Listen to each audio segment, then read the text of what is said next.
Alors oui, l'actualité était chargée comme une Kardashian, j'étais obligé d'intervenir. Je prétends absolument pas être un spécialiste de la géopolitique. Je suis pas ce petit fils de pute sur Insta ou Twitter qui dit quand il voit un conflit ouais, mais je serais pas un spécialiste de la géopolitique. Hop, j'enlève ma blouse de virologue et let's go sur la géostratégie militaire. Mais la géopolitique fait partie intégrante de mon cursus, de mes études, donc j'ai déjà étudié la question. On va essayer d'élever un peu le débat, c'est quand même plus important que de montrer son cul au César. Comment va s'organiser cette vidéo? Alors, très simple, contrairement à ce putain de conflit, je vais brièvement présenter la situation, je vais revenir sur quelques idées, quelques questions qui reviennent assez souvent dans le débat pour l'instant. Certaines sont fausses, certaines sont vraies, certaines un peu des deux, et certaines sont tout simplement complètement débiles et formulées par des handicapés moteurs. Cette vidéo est sponsorisée par le Kremlin, c'est faux, c'est bien évidemment faux. Elle l'est par la superbe application Political. Je vous en parle très vite et je vous parle d'ailleurs de nouveaux partenariats que vous pouvez apercevoir sur cette chaîne dès la semaine prochaine. Avant de regarder cette vidéo, n'hésitez pas à liker, à commenter, à partager, surtout à vous abonner à cette chaîne, c'est hyper important pour le référence. Je vous laisse 5 petites secondes pour remercier le travail que vous venez de voir ou que vous allez voir en vous abonnant à cette chaîne. La guerre en Europe, l'enquête numéro 5, c'est parti.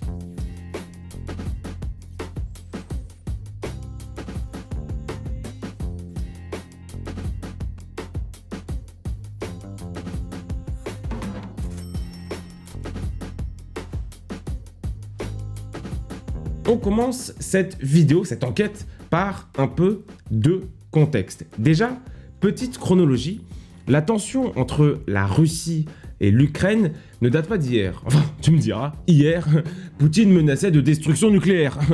Forcément. Mais c'est une expression. Puisqu'en fait, dès 2004, la situation se tend. 2004, c'est ce qu'on appelle la révolution orange en Ukraine qui fait naître clairement, même s'il existait déjà pas mal avant, un clivage entre la population pro-occidentale en Ukraine et les populations qui sont pro-russes et russophones. Alors déjà, pour les Glucksmann et autres Chloé experts en géopolitique, dire pro-occidental, ça veut pas dire qu'à l'ouest du pays, on manifeste pour le climat et on héberge des ingénieurs algériens. Ça veut juste dire qu'on croit dans l'Europe comme projet commercial. Ça reste une population qui est culturellement très conservatrice. Et inversement, à l'est du pays, on n'est pas tant pro-russe que anti-Ukraine, en tout cas anti-pouvoir ukrainien. Bref, à la suite de la révolution orange, Viktor Yushchenko, pro-européen, arrive au pouvoir. Il est immédiatement empoisonné à la dioxine, pas de chance. En 2010, le pro-russe Yanukovych est élu président après une élection bien truquée des familles comme on en connaissait à l'époque de l'URSS, mais grosse contestation de la population qui l'accuse de corruption et qui lui reproche sa russophilie. Intervention des États-Unis, jamais avare de foutre la merde quelque part, qui finance les manifestants pour déstabiliser le gouvernement, en filant par ailleurs un peu d'oseille par-ci par-là à quelques radicaux de type nazi. Le projet américain est d'intégrer l'Ukraine dans le libre-échange occidental. On est en 2014, les pro-russes de Crimée déclarent leur indépendance et immédiatement leur rattachement à la Russie le 18 mars. Je rappelle que ce territoire avait été donné à l'Ukraine par l'URSS, par Khrouchtchev en 1954 pour fêter les 300 ans de la réunification entre l'Ukraine et la Russie. Une guerre éclate ensuite entre les séparatistes pro-russes et le gouvernement ukrainien dans le Donbass qui fait plus de 10 000 morts. Là, on arrive à quelque chose de gourmand. Le 21 février de cette année, de 2022, le président Vladimir Poutine reconnaît l'indépendance des républiques autoproclamées de Donetsk et de Lugansk et ordonne à l'armée russe, dans le cadre d'une très comique opération du maintien de la paix, d'intervenir. Le 24 février, la Russie déclare non officiellement, mais officiellement en envahissant l'Ukraine, la Russie déclare la guerre à l'Ukraine. Et très important, le 25 février, Raphaël Glucksmann met une photo du drapeau de l'Ukraine sur Instagram. Je plaisante, on s'en branle bien évidemment de cette information. Les gars, arrêtez de mettre des drapeaux sur votre mur des lamentations sur Instagram, ça ne sert strictement à rien. Poutine se dit pas, oh merde. Ah les gars, Vladimir, Igor, on rentre. Glucksmann a mis une photo de profil. Non, mais il a mis une photo de profil. On rentre, vraiment. Personne ne se dit ça. Merci au sponsor de cette vidéo qui n'est autre que Political. Alors, toi aussi, t'en as marre d'être censuré quand tu remets en cause les origines des astrophysiciens qui écoutent de la musique slave dans le RER. Les gens n'ont plein le cul des arbres. Et bah, Political est fait pour toi. C'est une plateforme exclusivement dédiée à la politique où tu peux créer des débats, des événements, des annonces, dire ce qu'il te passe par la putain de tête. L'avantage de cette plateforme, c'est qu'elle est totalement transparente avec les données de ses utilisateurs, contrairement à d'autres entreprises qui font de la marchandise avec votre date de naissance, bah elle, merde, comme on dit en Russie. Cette semaine, venez débattre autour de la question: avez-vous peur de Vladimir Poutine? N'hésitez pas à me donner votre avis, n'hésitez pas à cliquer dans le lien en description pour répondre à ce débat. Vous pouvez même, si ça vous chante, organiser des bagarres sur un terrain vague, hein. Enfin bref, faites respecter les valeurs de la démocratie. Pour en savoir plus, rendez-vous dans le lien en description. Merci à Political de sponsoriser ce contenu et je vous promets du très très lourd pour les semaines à venir. Alors, cette propale, elle est vraie, mais elle est fausse aussi. En fait, c'est vrai que les liens qui lient la Russie et l'Ukraine sont forts. Déjà, la naissance de la Rousse, donc l'ancêtre de la Russie, se fait à Kiev. Les religions sont globalement à 60% en Ukraine les mêmes, les langues aussi. En revanche, trois choses. Pour la partie slave, donc à l'est de l'Ukraine, oui, les liens sont forts, mais c'est absolument pas une raison d'annexion. Genre, les Français vont pas se lever un matin en regardant la Belgique en mode On se ressemble pas mal, non? Ça te dit une petite annexion?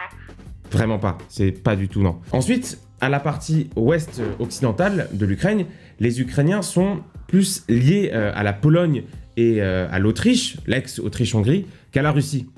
Par exemple, la ville de Lviv, actuellement il y a des combats d'ailleurs dans la ville de Lviv, s'appelait Lvov sous la Pologne, Lemberg sous l'Empire austro-hongrois, enfin bref, les mecs ont eu 5 nationalités en 100 ans. Si on veut une comparaison, comme le disait Hubert Védrine, c'est un peu comme dire la Yougoslavie, c'est quand même un peu la Russie.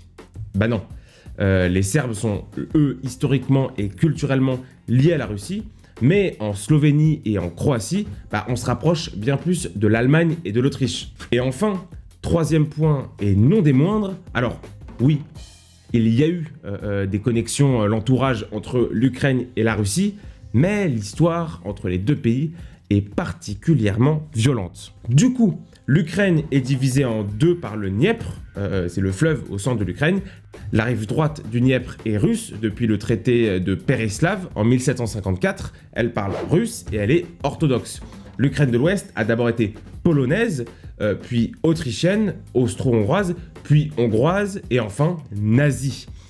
C'est dans cette partie-là qu'est né, qu'est se crée le nationalisme ukrainien dans la région de Lviv et particulièrement dans la ville de Lviv. Et là, il faut qu'on parle d'un épisode qui est tragique dans l'histoire ukrainienne, qui est l'Holodomor. Alors, l'Holodomor, déjà, c'est un mot tiré du tchèque et non du russe. Parce que je vois souvent que c'est un mot russe, non, c'est un mot qui est tchèque. C'est la famine qui a littéralement été orchestrée par la Russie sur les populations civiles ukrainiennes de 1932 à 1933. En un an, entre 3 et 5 millions d'Ukrainiens meurent. Raphaël Lemkin, juriste juif polonais, explique qu'en fait, on a affaire à un génocide de la part des Russes sur les civils ukrainiens.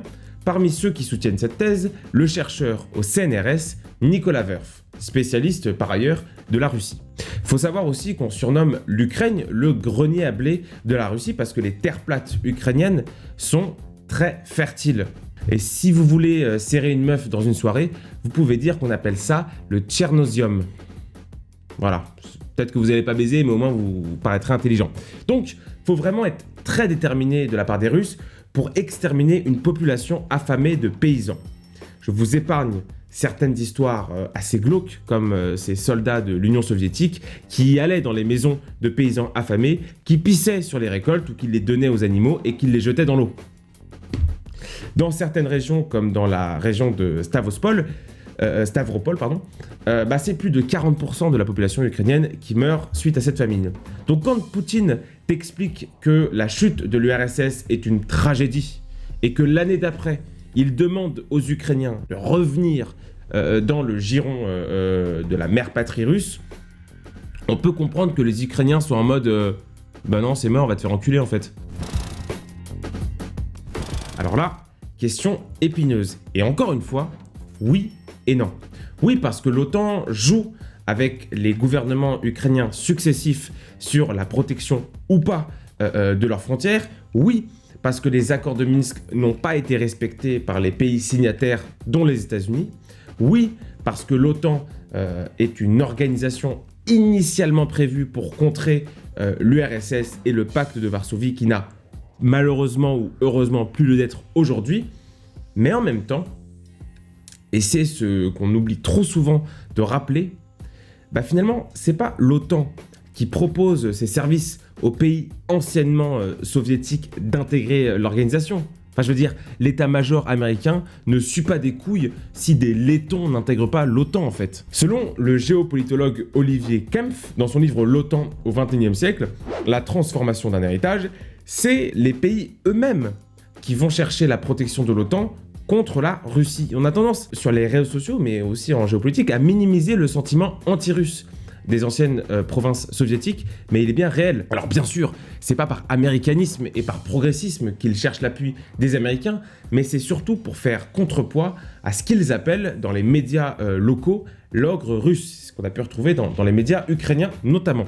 Et c'est grâce à l'OTAN que l'Estonie, la Lituanie, la Lettonie et les autres petits pays, entre guillemets petits, peuvent exister. Alors, on peut être critique de l'OTAN, du rapport de grosses bonnes suceuses qu'entretiennent certains grands pays, genre la France, avec l'organisation, mais la perception de l'organisation de l'Atlantique Nord en France n'est pas celle majoritaire dans les ex-pays d'Union soviétique. Et en Ukraine, c'est la même chose. C'est l'Ukraine qui a demandé d'intégrer l'OTAN, et c'est par ailleurs la France et l'Allemagne qui ont refusé. Mais c'est vrai que, comme disait Hubert Védrine, qui reprend les analyses de Brzezinski, ou de Kissinger même, les discussions pour faire intégrer l'Ukraine dans l'OTAN n'auraient jamais dû se faire sans l'accord de la Russie. Il aurait fallu, selon lui, lire les doctrines qui stipule que l'extension de l'OTAN est un danger absolu pour la Russie, voire des militaires américains est inconcevable pour les militaires russes. Alors bien sûr, si on critique, et c'est mon cas, si on critique l'intervention des États-Unis au Kosovo par exemple, il faut s'opposer de la même manière à l'intervention des Russes en Ukraine. C'est le même type de politique expansionniste. Alors, oui et non, mais plus généralement, non. Le 25 février, Nicolas Sarkozy, Emmanuel Macron et François Hollande se sont entrevus. Alors, c'est assez spécial, parce que tous les trois, ils ont pué la merde au niveau géostratégique, le Mali, la Libye, les sous-marins australiens et enfin l'Ukraine, mais ils se disent, peut-être qu'à trois, on aura peut-être une bonne idée. Vraiment pas. Il n'y a vraiment aucune bonne idée. Et qu'est-ce qu'ils ont dit ? Ils ont dit, il faut la paix. Et ça représente bien ce qu'on appelle l'esprit de Munich. En gros, en 1938, une délégation de danseuses diplomates européens rencontre Adolf Hitler, un mec vraiment pas cool, pour discuter de l'invasion de la Tchécoslovaquie par l'Allemagne. On se rappelle, dans un premier temps, ça vient de checker les Sudètes en septembre 1938 et en mars, on mange un bon gros Burger King à Prague. Et qu'est-ce que décide l'Europe face à cette invasion ? Qu'en fait, on va donner la Tchécoslovaquie à l'Allemagne pour, je cite, préserver la paix. Et là, diplomatiquement et stratégiquement parlant, c'est un peu le même message qu'on envoie. On est tellement en Europe biberonné par la paix qu'on oublie que la première nécessité d'une puissance pour faire respecter cette paix, c'est d'être une puissance. Et comment on est une puissance ? En étant militairement capable de se défendre. Donc le message ici envoyé aux membres de l'Union européenne, finalement c'est l'incapacité absolue de gérer une guerre sur son propre sol. Et aussi, et c'est le plus important, l'Union européenne a montré quelque part l'incapacité à lire dans la géopolitique et dans la stratégie de Vladimir Poutine. Elle s'est contentée de s'appuyer sur l'OTAN, de se reposer sur l'OTAN. En plus, comme je le rappelle, mais dire on condamne fermement en serrant la mâchoire, ça ne sert strictement à rien. Le risque, c'est que ça renforce une dépendance des États de l'UE vers l'OTAN. Pourquoi ? Eh bien parce que finalement, les membres de l'Europe, qui n'ont pas d'arsenal nucléaire comme la France, ou pas de force stratégique de déploiement comme la France, ils sont en train de se dire « mais en fait, si je me fais emmerder par la Russie, Macron, il va pas faire grand-chose en fait. Allez hop, j'appelle les Américains. » Après, petit update, aujourd'hui, donc on est dimanche, aujourd'hui, la France et l'Europe ont envoyé des armes à l'Ukraine, mais ça n'enlève rien aux 3 premiers jours qui furent marqués par la stupéfaction de cette invasion par les États de l'Union européenne. Alors là, c'est très clair, non. Vraiment pas. On peut être critique de l'OTAN et de la stratégie militaire des États-Unis, oui, mais pour autant, ceux qui critiquent cette politique ne sont pas forcément des alliés. Et encore pire, c'est pas des gens bien. Genre Kim Jong-un critique l'OTAN, c'est pas Kim Jong-un n'est pas quelqu'un de bien. Bon, j'ai entendu un argument encore plus con, à savoir, mais en fait, Poutine il défend la civilisation européenne, genre. Vous êtes con quoi. Ça marche, cet argument il marcherait si la Russie entrait en guerre contre, je sais pas, la Turquie ou un pays à la civilisation radicalement opposée à la nôtre. Mais là, Poutine, il souille un territoire européen, à l'ouest de la Russie. Et vous croyez que les Ukrainiens, c'est genre des espèces de Thaïlandais qui parlent aztèque et qui mangent du mafé ou quoi ? Surtout que, si on en croit les informations du front, les troupes assez religieuses, on va pas se mentir, des Kadyrovski, donc du président Ramzan Kadyrov, sont arrivées en masse pour soutenir l'armée russe. Comme défenseur de la civilisation européenne, on a fait mieux quoi. Poutine peut clairement être un allié de circonstance pour la France, comme ça l'a été dans le passé, mais ne doit jamais être considéré comme un soutien indéfectible. Et message de l'écrivain et géographe Yves Lacoste qui explique dans son livre La géographie sert d'abord à faire la guerre. Jouer sur une puissance pour en contester une autre, c'est contre-productif et dangereux. Parce que, en cas de trahison de la première puissance, on se retrouve déjà sans dignité et surtout on se retrouve dépendant de la seconde puissance, et en l'occurrence ici des États-Unis. Pas vraiment. Il a littéralement été balayé par la diplomatie russe et américaine ces dernières semaines, voire ces dernières années.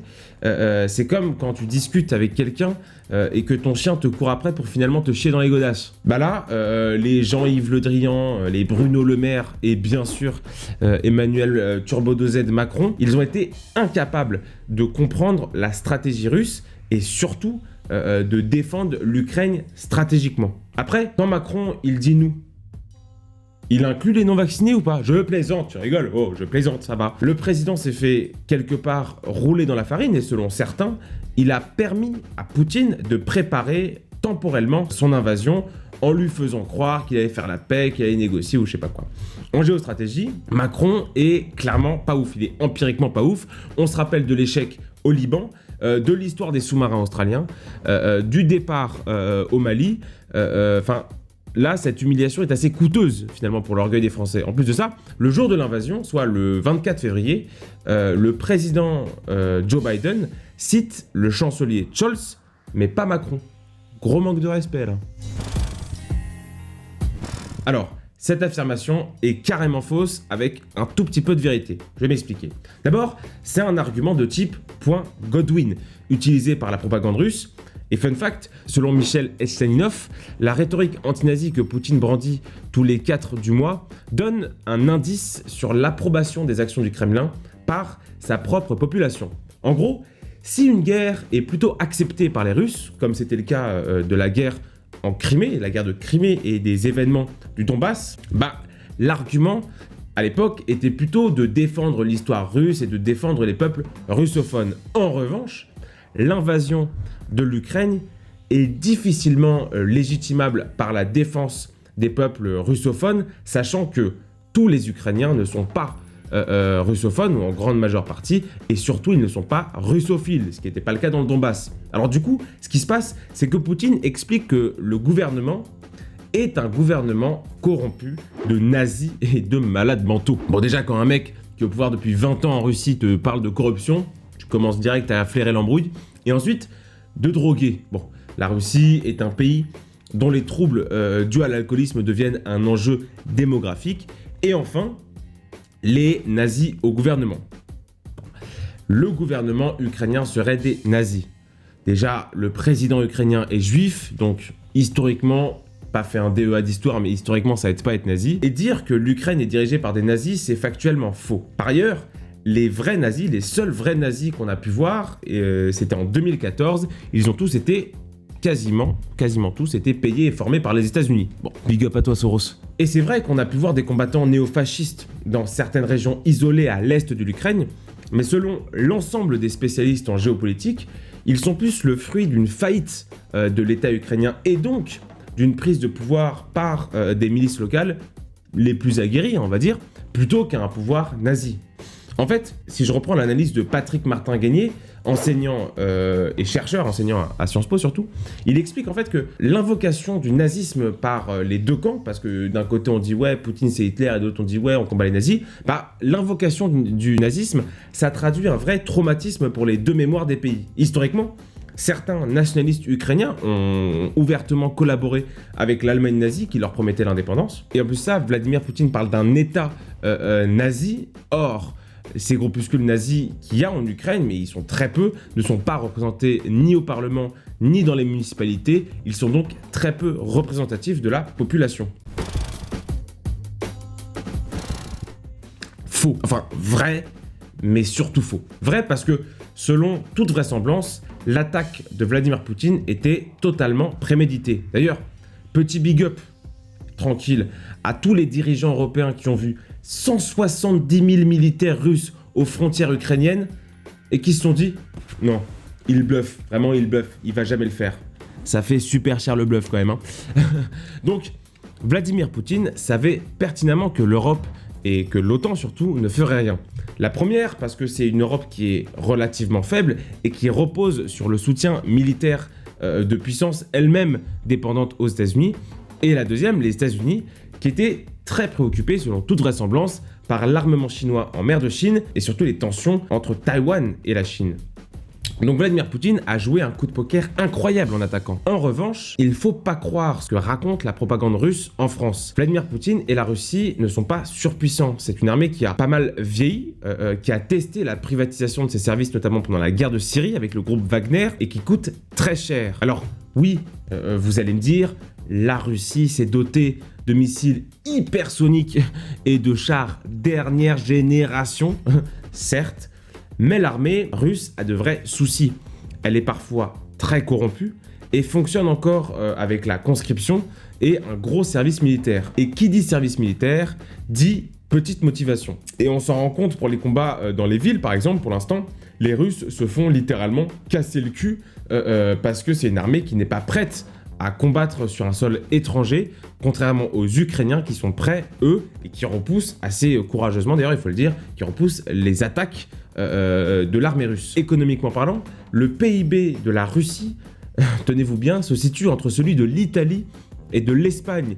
C'est une puissance, selon Hubert Védrine, c'est une puissance qui est en déclin. Et je vous mets au défi de me dire un seul équipement technologique ou de soft power russe que vous avez utilisé ces 48 dernières heures. Et enfin, en termes de politique interne, Vladimir Poutine va devoir être très persuasif pour expliquer aux Russes que tuer des Slaves, c'est sauver la Russie. Tout à l'heure, je sais pas pourquoi je montre ça, mais tout à l'heure, je vous parlais de la théorie de la dépendance du chercheur Yves Lacoste.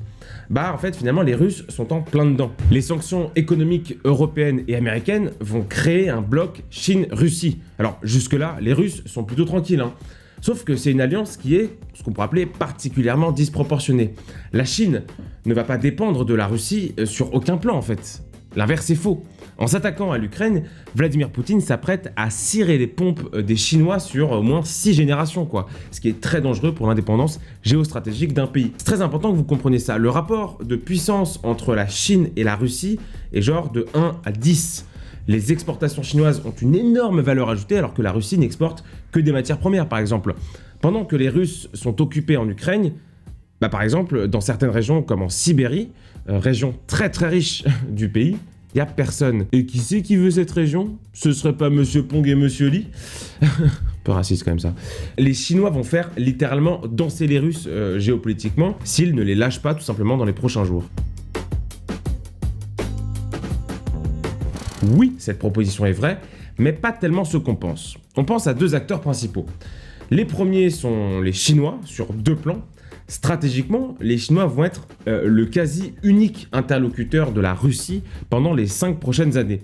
Le bloc chinois-russe va titiller militairement l'OTAN, même si pour l'instant, à l'heure où je vous parle, il n'y a pas de match en fait. Je crois que c'est 50% du total de l'investissement militaire, c'est uniquement les Américains. Donc vraiment, pour l'instant, il n'y a pas de galère. En plus de ça, les Chinois ont une maxi-loupe x 1500 sur l'Ukraine et les pays limitrophes, parce que s'ils se rendent compte que les Américains font rien, Taïwan va clairement devenir chinoise dans les 30 secondes qui suivent. Et le deuxième acteur à qui profite ce conflit, quelque part, c'est l'OTAN. Joe Biden, entre deux lavements de couches, a déclaré que l'armée américaine n'interviendrait pas en Ukraine, mais par contre défendrait 1 pouce de chaque territoire de l'OTAN. Donc pour les pays membres de l'OTAN, en conflit plus ou moins ouvert avec la Russie, ils vont nécessairement dépendre encore plus de l'appui militaire des Américains parce qu'ils savent que Poutine peut attaquer et surtout les Américains vont pouvoir peser géopolitiquement sur l'Europe. Si vous entendez dans un discours le terme Europe et unité qui sont évoqués dans la même phrase, vraiment changez de chaîne, on vous raconte de la merde. Je plaisante. L'unité de l'Europe a l'air pour l'instant assez forte. On pense aux maxi-sanctions financières et à la commande d'armes à destination de l'Ukraine, mais, et il y a un mais, les intérêts ne sont absolument pas les mêmes. L'Allemagne dépend énergétiquement de la Russie et s'oppose donc aux sanctions trop dures. L'Allemagne dépend énergétiquement de la Russie et donc s'oppose aux sanctions trop dures, comme la Hongrie. Et la France, où l'énergie nucléaire représente 77% de l'énergie consommée, est quelque part un peu plus tranquille. Dans un monde parallèle, on va se mettre juste dans un monde parallèle, les écologistes voudraient s'opposer au nucléaire et seraient, à l'heure où je parle, en train de tailler des pipes de Savoyard à Vladimir Poutine. Et enfin, l'unité de l'Europe est mise à mal parce que militairement parlant, la stratégie n'est pas la même. L'Allemagne, dont l'armée est l'équivalent sportif de l'équipe féminine du FC Sochaux, emboîte automatiquement le pas à l'OTAN. Alors, excusez-moi les nostalgiques, petit update, le budget militaire allemand a évolué depuis que j'ai écrit ça, mais ils n'ont toujours pas de grosses forces de déploiement. A l'inverse, la France peut se permettre d'être plus indépendante, quelque part, compte tenu de son arsenal nucléaire. Alors, ce qui ne veut pas dire qu'elle l'est, mais elle pourrait l'être. Là aussi, il faut remettre les points sur les i et les tibias sur les j.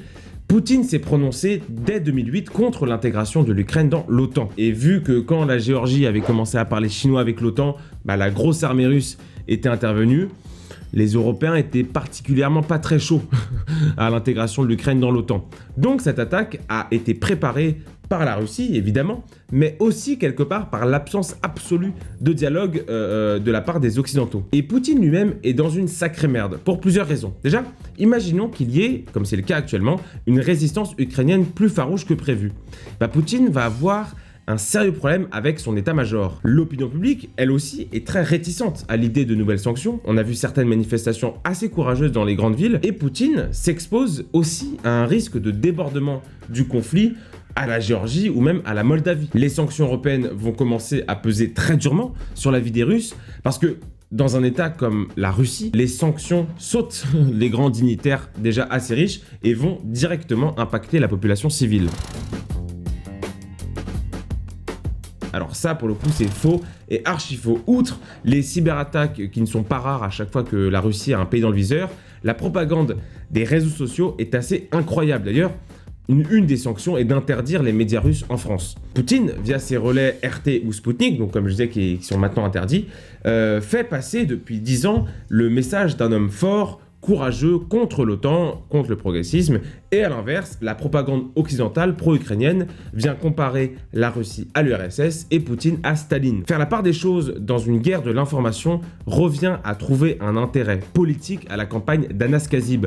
C'est compliqué, mais ça se fait. Votre perception de Poutine, par exemple, vous qui regardez cette vidéo, est pour beaucoup le fruit d'une propagande, que ce soit celle des Occidentaux qui l'ont diabolisé depuis 15 ans, ou sa propre propagande qui le fait passer pour un alpha qui ride des ours avec des grosses couilles. Parce qu'en France, on a tendance à parler, et parfois à juste titre, de censure concernant la grippe 76, mais il faut savoir que le quart de la moitié de ce qu'on fait en France, on le fait en Russie, c'est l'ensemble de notre famille qui disparaît. Donc bon, parler de censure en France, mais soutenir Vladimir Poutine, ça n'a pas beaucoup de sens. La vérité, c'est que Vladimir Poutine est un chef d'État qui a un projet particulier. Alors, on parle beaucoup de l'influence des penseurs eurasiatiques. Moi, je trouve personnellement, mais c'est mon avis, que c'est un peu de la branlette intellectuelle, parce que la politique russe, la politique étrangère, surtout russe, a énormément varié ces 20 dernières années. Mais toujours est-il qu'il a un projet double. Celui de faire ressurgir la Russie comme puissance à l'échelle internationale et surtout de laver l'humiliation de l'OTAN lors des accords de Minsk. Et on peut finir là-dessus. Cette guerre révèle que l'OTAN, tout comme la Russie, viennent exacerber des tensions historiques et politiques, par exemple en faisant croire aux Ukrainiens une protection militaire en sachant pertinemment qu'aucun GI ne viendrait se geler les couilles dans le Donbass. Cette guerre, elle oppose autant les Russes aux Ukrainiens, que la Russie aux Américains, que l'Europe aux Russes, qu'une certaine vision de la diplomatie contre une certaine vision de la guerre. Et le tout se fait sur le dos des populations civiles. Dernier élément que je voulais aborder avec vous, et dites-moi ce que vous en pensez dans les commentaires, je trouve qu'il y a un peu une injonction à la binarité dans ce genre de conflit. On se demande, ouais mais toi t'es pour qui? Genre comme si on parlait d'un match de foot. Non, c'est... Bon. Et je trouve que certaines réactions par rapport à ce conflit sont assez désolantes, que ce soit des gens qui sont fans absolus de l'Ukraine sans connaître les populations ukrainiennes, ou inversement, ceux qui sont fans absolus de Poutine sans connaître la véritable stratégie de Poutine. Bref, je trouve qu'on fait beaucoup trop confiance aux réseaux sociaux pour nous informer, alors qu'en vrai, on ouvre un livre d'histoire, ou on ouvre un livre de géopolitique, et on comprend mieux, et justement, on ne prend pas parti, en fait, dans ce genre de conflit. Enfin bref. Petit message comme ça. Merci à tous d'avoir suivi cette enquête, elle a été très longue, elle m'a demandé énormément de temps, les cernes, parce qu'il y a eu énormément de nuits blanches. Merci à tous de l'avoir regardé, n'hésitez pas à liker, à commenter, à partager et surtout à vous abonner à cette chaîne. Et moi je vous dis à mercredi pour la revue d'Actualité Time.